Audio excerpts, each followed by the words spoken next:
लखनऊ में विकासनगर थाना क्षेत्र के सेक्टर 12 में झुग्गी झोपड़ियों में भीषण आग लगने से 50 से अधिक झोपड़ियां जलकर खाक हो गईं।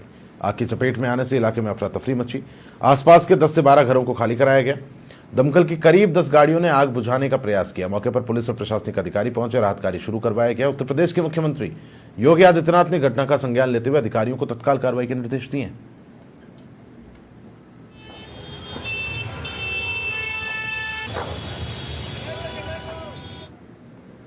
पूर्ण घटना यहाँ पे विकास नगर में घटित हुई है। शाम को लगभग 6 बजे के आसपास आग की काफ़ी बड़ी एक घटना हुई है। जैसे सूचना प्राप्त हुई थी, जो इमरजेंसी रेस्क्यू की जो टीम्स हैं वो सब लोग मौके पर पहुंच के बचाव का कार्य प्रारंभ किए थे।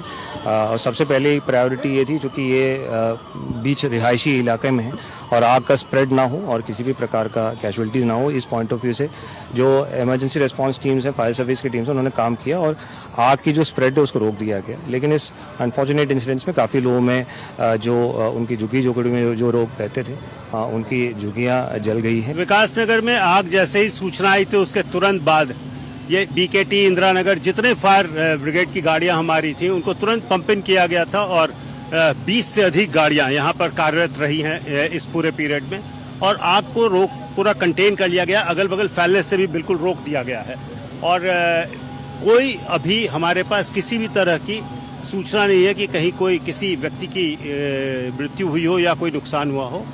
ये आग लगी है, संख्यात्मक दृष्टि से मुझे लगता बाहर से देखने में 101 झोपड़ी लगती थी, तो हो सकता कि 200-300-400 लोग हों, लेकिन एग्जैक्ट आंकड़ा भी हमारे पास नहीं है। प्रवास की व्यवस्थाएं की गई है, रन बसेरा और कल्याण मंडप में भोजन, आज पानी की व्यवस्था की गई है, दवाई की व्यवस्था की गई है और इनका जो जांच के बाद जो भी इनकी मदद होगी, हम हमेशा जो पीड़ित है उनके साथ खड़ी है सरकार।